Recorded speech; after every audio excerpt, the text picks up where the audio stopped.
ومن أحسن قولا ممن دعا إلى الله وعمل صالحا وقال إنني من المسلمين. الحمد لله رب العالمين والصلاة والسلام على سيد المرسلين نبينا محمد وعلى آله وصحبه أجمعين أما بعد।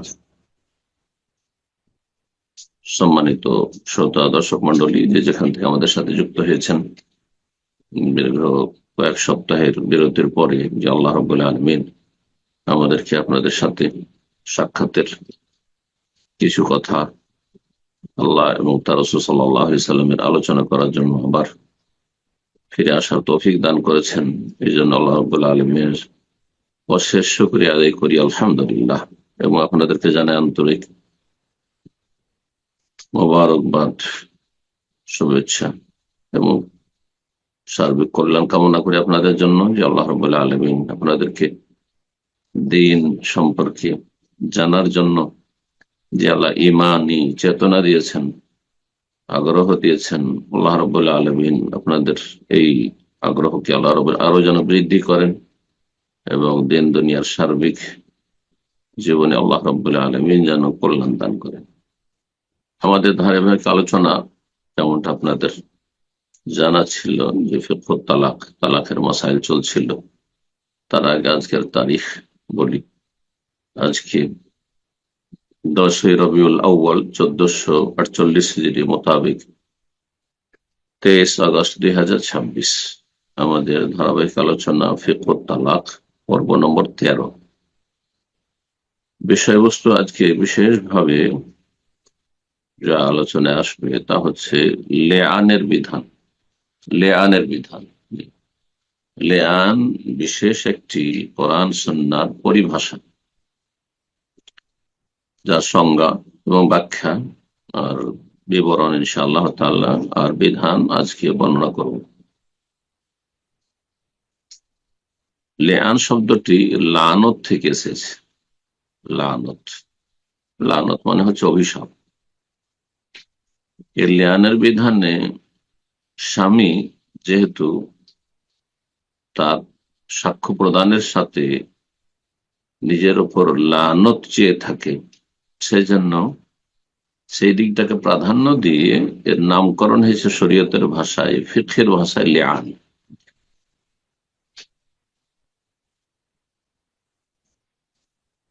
লেআন সম্পর্কে এখন পারিভাষিক অর্থ, ইসলামের পরিভাষায় লেআন কাকে বলে বা তার সংজ্ঞা কি, বলছেন লেখক শেখ তুয়াইজিরি রাহিমাহুল্লাহ তাআলা, ওয়া শাহাদাতুল মুআক্কাদাত বিআইমানি মিনাল জানিবাইন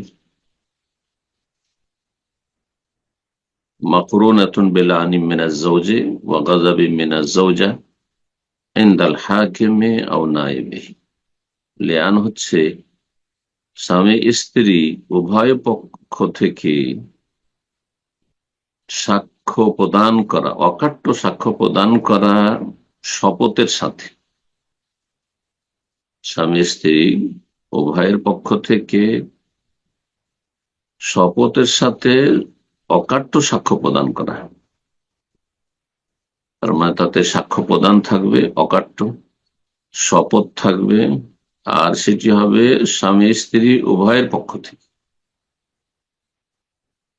তার সাথে অতিরিক্ত মাকরুনাতুন বিলানি যাওজ, তাতে বিলানি মিনাজ যাওজ, স্বামীর পক্ষ থেকে তাতে লানত অভিশাপ শামিল থাকবে, নিজের ওপর অভিশাপ করবে যদি তিনি মিথ্যুক হন।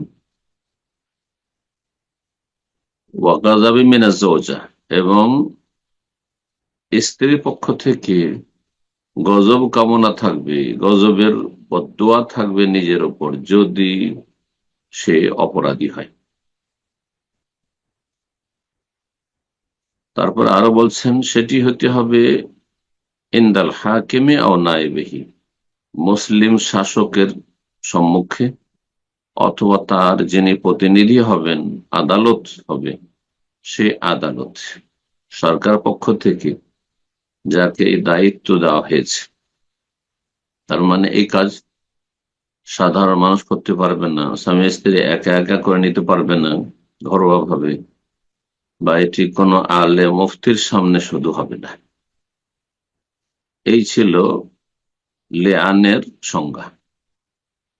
অকাট্য সাক্ষ্য প্রদান, উভয় পক্ষের শপথের সাথে, তাতে সব এই যে অকাট্য সাক্ষ্য হবে আর শপথ হবে, তার সাথে স্বামী লানত কামনা করবে যদি মিথ্যুক হয়, আর স্ত্রী আল্লাহর গজব কামনা করবে শাসকের সামনে, অথবা শাসকের যিনি স্থলাভিষিক্ত হবেন তার পক্ষ থেকে, যাকে অনুমোদন দেওয়া হয়েছে তার সামনে।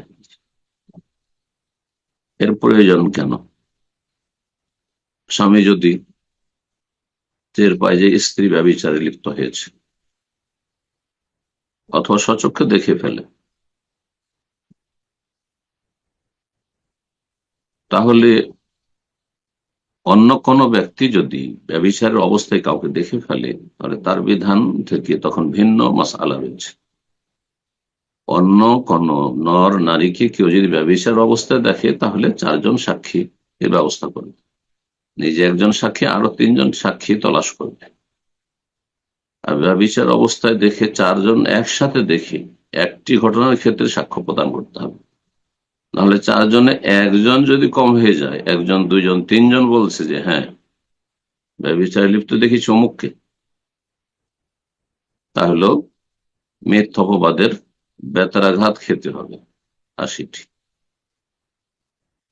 মানুষের মান সম্মান, ইজ্জত, মর্যাদা আল্লাহর কাছে এত সম্মানিত, এত সম্মানিত যে তার জন্য 2 জন সাক্ষী যথেষ্ট নয়, 4 জন সাক্ষী লাগবে। দুনিয়ার সমস্ত সমস্যা সমাধানের ক্ষেত্রে 2 জন সাক্ষী যথেষ্ট, 2 জন সাক্ষী যথেষ্ট। কিন্তু জেনা ব্যভিচারের তহমাত অপবাদের বিষয়টি এমন একটি মারাত্মক বিষয়, কারণ এর সম্পর্ক হচ্ছে মানুষের মান মর্যাদার সাথে। সুতরাং 4 জন সাক্ষী নিয়ে আসতে হবে, ব্যতিক্রমের মাসলা। এখন স্বামী যদি স্ত্রীকে দেখে ফেলে, তো 4 জন সাক্ষী খুঁজে বেড়াবে না, মোটেই নেই। তখন ভিন্ন হুকুম রয়েছে, বিধান রয়েছে শরীয়তে। সূরা নূরে আল্লাহ রাব্বুল আলামিন তা আয়াতে কোরআনিতে বর্ণনা করেছেন। এই বিধানের নামই হচ্ছে লিআন। বলছেন লেখক, হিকমাত মাশরুইয়াতিহি, এর লিআনের শরীয়তে যে প্রণয়ন করা হয়েছে তার তত্ত্ব কি, রহস্য কি?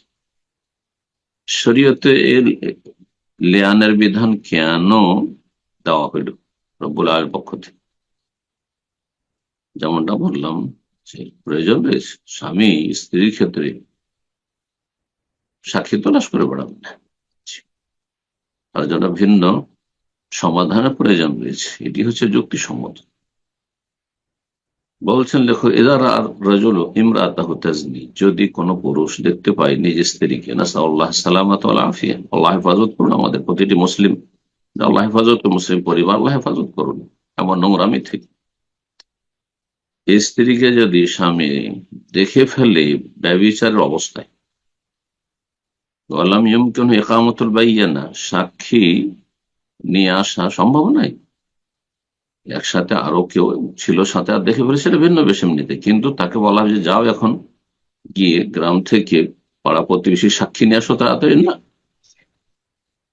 সাক্ষী তার কায়েম করা সম্ভব নয়।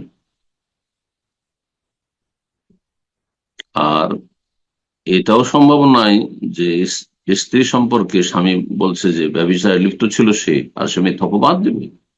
আর স্ত্রীকে স্বামী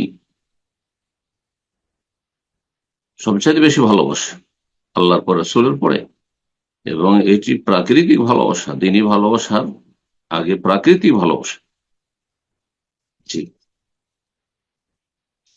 তো যাকে এত বেশি ভালোবাসে তার অপর মিথ্যা অপবাদ দিবে, যে তুই মিথ্যুক, এই কথা বলে দিবে, এটাও সহজ বিষয় নাই। এখন স্ত্রীকে যদি জিজ্ঞাসা করা হয় যে তুমি কি অপরাধে লিপ্ত হয়েছিলে, সে সেটা মেনে নিচ্ছে না, বলছে না, অস্বীকার করছে। ওয়াল্লাম তোকের রাহিয়া বিযালিক, স্ত্রীও সেটা স্বীকার করছে না, যে না আমার স্বামী মিথ্যা বলছে। সমস্যা হয়ে গেল। স্ত্রী স্বীকার করে নিলে তো ঝামেলা শেষ হয়ে যায়। স্ত্রী স্বীকার করছেন না। এখন এইরকম পরিস্থিতি যদি তৈরি হয়ে যায়, তাহলে এই অবস্থায় স্বামী কি করে তাকে নিয়ে সংসার করবে? অনেক মূর্খ রয়েছে এই অবস্থায়, হয়তো নিজেকে সামলাতে পারবে না, সে নিজে আত্মহত্যা করে দিবে, আর না হলে খুন করে দিবে। হারাম, এগুলো সমস্ত হারাম পথ। এখন এই ব্যভিচার দেখার পরে যদি সে নীরব হয়ে যায়, তাহলে এটি তার মান সম্মানের ব্যাপার, ইজ্জত আবরুর ব্যাপার। গর্ভধারণ করে তো পরের সন্তান নিজের সন্তান বলে মেনে নিতে হবে, অত সে স্পষ্ট বুঝতে পারছে এটি আমার সন্তান নয়, এটি হারাম সন্তান। তাই বলছেন আরো বেজে না, তার স্ত্রী ব্যভিচারে লিপ্ত, এতে তার মান সম্মান নষ্ট না হয়। ওই ফেরা সাহু, আর তার যে বিছানা, অর্থাৎ তার যে মান মর্যাদা, দাম্পত্য জীবন, সেটা অশান্তিতে পরিণত না হয়। রেহি, অন্যের সন্তান হারাম, হ্যাঁ, যারও সন্তান তার সাথে মিলিত না হয়ে যায়, যে তার সন্তান বলে গ্রামবাসী এলাকাবাসী জানছে অমুকের সন্তান, এমনটা না হয়। কারণ যে সন্তান নাই তাকে সন্তান বলে আখ্যায়িত করা, তার মানে তার ধন সম্পদ ইত্যাদিতে ভাগ বন্টন সে পাবে, বংশ পরিচয় দিতেই থাকবে অমুকের, কিন্তু সে বংশের নয়, সে ছেলে। এই ক্ষেত্রে সমস্যার সমাধানের জন্য আল্লাহ রাব্বুল আলামিন শরীয়তের লিয়ানের বিধান নাযিল করেছেন, এবং এই সংকটকে দূর করার জন্য। লিয়ানের পরিস্থিতি কখন তৈরি হবে? যখন স্বামী ব্যভিচার অপবাদ দিচ্ছে স্ত্রী, আর স্ত্রী অস্বীকার করছে। স্ত্রী যদি স্বীকার করে নাই, তাহলে তো ঝামেলা শেষ। স্ত্রী স্বীকার না, অথবা স্বামী যদি বলে যে আমি মিথ্যা বলছিলাম, বাড়াবাড়ি করেছি, তবু সমস্যা সমাধান শেষ। তাহলে মিথ্যা অপবাদ দিয়েছে, তাহলে বেতরাঘাত হবে তার মিথ্যা অপবাদের, দুইজনে অনড়। এই ক্ষেত্রে যিনি শাসক বা শাসকের প্রতিনিধি হবেন, তিনি উভয়কে উপদেশ দেবেন, আল্লাহর ভয় ভীতির কথা স্মরণ করাবেন। আল্লাহকে ভয় করো, মিথ্যা কথা বলিও না স্বামী, তুমি আল্লাহকে ভয় করো, আর তুমি যদি সত্যি অপরাধী হয়ে স্বীকার করে না, মিথ্যা কথা বলিও না, এবং মিথ্যা সাক্ষী দিও না। আল্লাহর গজব চেয়ে নিও না, আল্লাহর গজব নেমে আসবে, আল্লাহ লানত হবে হে স্বামী তোমার উপর, তুমি মিথ্যা কথা বললে। বলছেন যখন উপদেশ দেওয়া হলো, তখন যদি আল্লাহর ভয়ভীতি হয়ে যায়, আর আসলে একজন স্বীকার করে নিল, বলছে জান্নাতাল জওজ, যদি স্বামী ফিরে আসে এই মিথ্যা অপবাদ দেওয়া থেকে, অমতানের আইমান, আর শপথ করতে চাই না, লিয়ানের পরিস্থিতি যেতে চাই না, সে বলছে না আমি কসম করবো না, কিন্তু আমার স্ত্রী অপরাধ, তাহলে এই মিথ্যা অপবাদের জন্য তাকে 80টি বেত্রাঘাত করা হবে। এই অবস্থায় স্বামীকে 80টি বেত্রাঘাত করা হবে, কারণ সে লিয়ানের জন্য প্রস্তুত নেই। তাহলে লিয়ান তাকে রক্ষা করবে এই 80টি বেত্রাঘাত থেকে। জি, মিথ্যা অপবাদের দণ্ডবিধি তার উপর কায়েম করা থেকে। আর স্ত্রী যদি সে যে অস্বীকার করেছিল সেখান থেকে ফিরে আসে, ও আকারাত বিজনা, বিচার কথা স্বীকার করে না, তাকে যখন উপদেশ দেওয়া হলো তখন সে স্বীকার করে নিল যে হ্যাঁ আমি অপরাধী, তাহলে সে যেহেতু বিবাহিতা, সেজন্য তার উপর রজম, পাথর মেরে সংসার করা দণ্ডবিধি কার্যকর করা হবে। পক্ষান্তরে নিজ স্ত্রী ছাড়া অন্য কোনো ব্যক্তি, পুরুষ অথবা নারী, উপর কেউ যদি অপবাদ দেয় ব্যভিচারের, তাহলে তার বিধান হচ্ছে 4টি সাক্ষী নিয়ে আসবে। যদি 4টি সাক্ষী না নিয়ে আসতে পারে, তাহলে ওয়াজাবা জালদুহু সামাই জালদা, তাহলে 80টি বেত্রাঘাত করা হবে। 1 জন, 2 জন, 3 জন পর্যন্ত যদি অপবাদ দিয়ে থাকে, 4 জন পুরা না করতে পারে সাক্ষী, তাহলে 80টি বেত্রাঘাত করা হবে। এবং সেই ব্যক্তি কোরআনের ভাষায় ফাসিক, পাপিষ্ঠ, মিথ্যা অপবাদ দেওয়ার কারণে তার সাক্ষী কবুল করা হবে না। তবে খাঁটি অন্তর থেকে তওবা করে নিজের জীবনে যদি সংশোধন করে নাই, আল্লাহ রাব্বুল আলামিন তা স্পষ্ট করেছেন। এই মর্মে সূরা নূর আয়াত নম্বর 4-5 ইরশাদ করেছেন রব্বুল আলামিন, ওয়াল্লাযী ইয়ারমুনাল মুহসানাত, যারা সতীসাধ্যী রমণীদেরকে ব্যভিচার অপবাদ দেবে, সুম্মা লাম ইয়াতু বিআরবাতি শুহাদা, তারপরে 4টি সাক্ষী নিয়ে আসতে পারলো না, ফাজলিদুহুম সামানিনা জালদা, তাহলে 80টি বেত্রাঘাত করো। ওয়ালা তাকবালু লাহুম শাহাদাতান, তাদের সাক্ষী কখনো গ্রহণযোগ্য না। ওয়াউলাইকাল ফাসিকুন, এরা হচ্ছে ফাসিক, পাপিষ্ঠ, নাফরমান আল্লাহ এবং রাসূলের।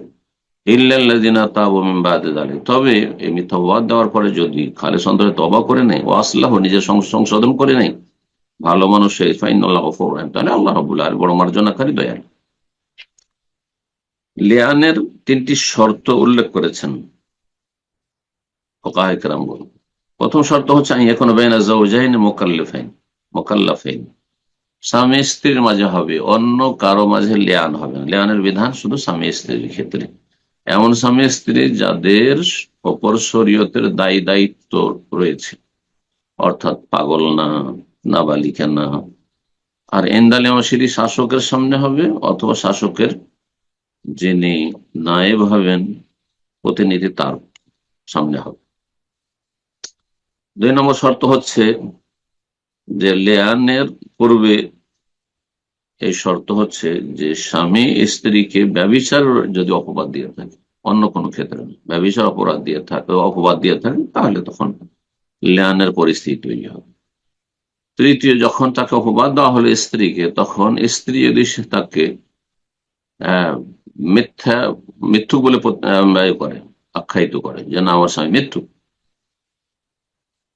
লিয়ান সংগঠিত হওয়ার আগ পর্যন্ত সে যদি অনড় থাকে যে না, আমি সতী আর আমার স্বামী হচ্ছে মিথ্যুক, তাহলে তখন লিয়ানের পরিস্থিতি তৈরি হবে।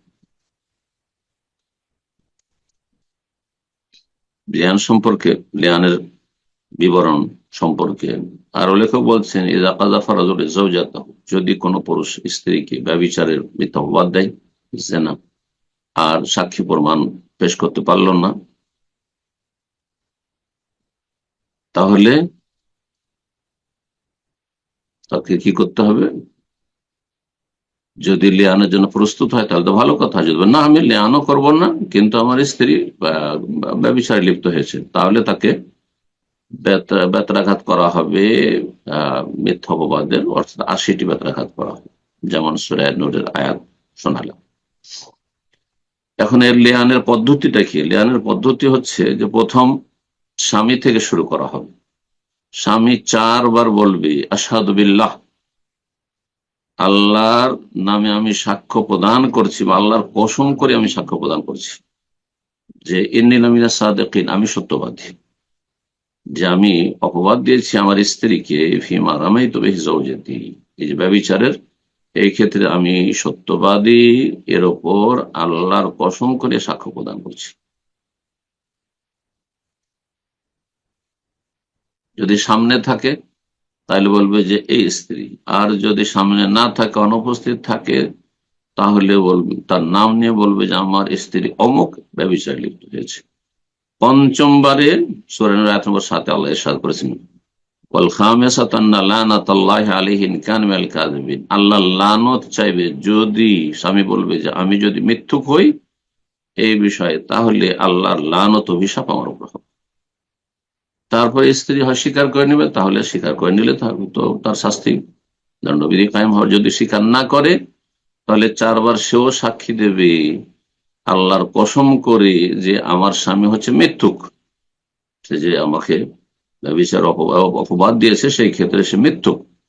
পঞ্চমবারে বলবে ওয়াল খামিসাত, আল্লাহ বলছে আন্না গাযাবাল্লাহি আলাইহা, আল্লাহর গজব আমার উপর হবে যদি আমার স্বামী সত্যবাদী হয়।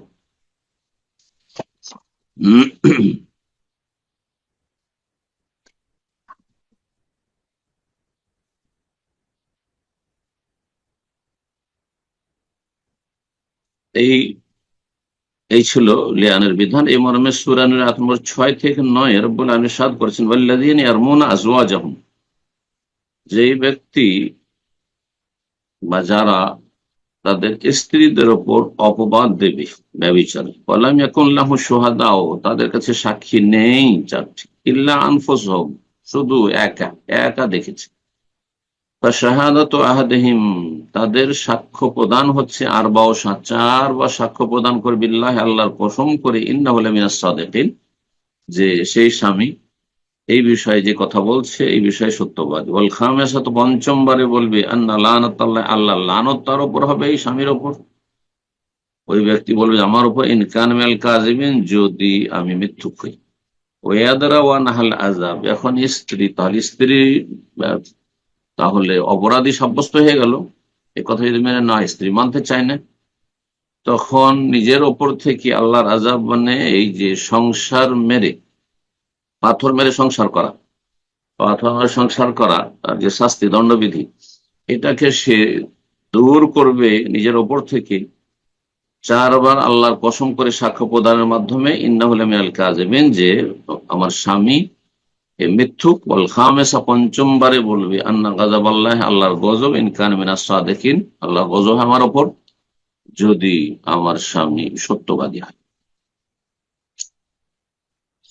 এখন সর্বশেষ যে বিষয়টি আমরা আলোচনা করবো লিয়ান সম্পর্কে, যখন এই রকমের ঘটনা ঘটে গেছে আর তারপরে লিয়ান হয়ে গেল, লিয়ান কায়েম করা হয়ে গেল, স্বামী চারবার আল্লাহর কসম করে সাক্ষ্য প্রদান করলো, পঞ্চমবারে আল্লাহ লানত চেয়ে ফেললো, স্ত্রী নিজেকে রক্ষা করার জন্য, দুজনের একজন মিথ্যুক, স্বামী কথা বলে দিল, তার মানেই যে ধরে নিতে হবে যে স্ত্রী অপরাধী, এটাও কোনো আবশ্যক নয়। এখন স্ত্রী নিজেকে রজম থেকে রক্ষা করার জন্য সে অস্বীকার করলো যে না, সে যদিও সে কসম করে, আল্লাহর কসম করে বলেছে, লানত চেয়েছে, তবু সে মিথ্যুক। সুতরাং সেও চারবার আল্লাহর কসম করে সাক্ষ্য প্রদান করবে যে আমি সতী, আমি অসতী নই, আমার স্বামী হচ্ছে মিথ্যুক। পঞ্চমবারে আল্লাহর গজব চাইবে, যদি আমার স্বামী সত্যবাদী হয় তার কথায়, তাহলে আমার উপর আল্লাহর গজব। এটা যখন হয়ে গেল, তখন লিয়ান কমপ্লিট হয়ে গেল। লিয়ান যখন হয়ে যাবে, তখন 5টি বিধান এই ক্ষেত্রে প্রযোজ্য হবে। লেখক বলছেন, 1 নম্বর হচ্ছে সুকুত হাদ্দিল কাযফ আনিজ যৌজ। যখন লিয়ান হয়ে গেছে, তাহলে স্বামীর ওপর মিথ্যাপবাদের যে দণ্ডবিধি রয়েছে তা কার্যকর করা যাবে না, সেটাতে সব অব্যাহতি পেয়ে গেল।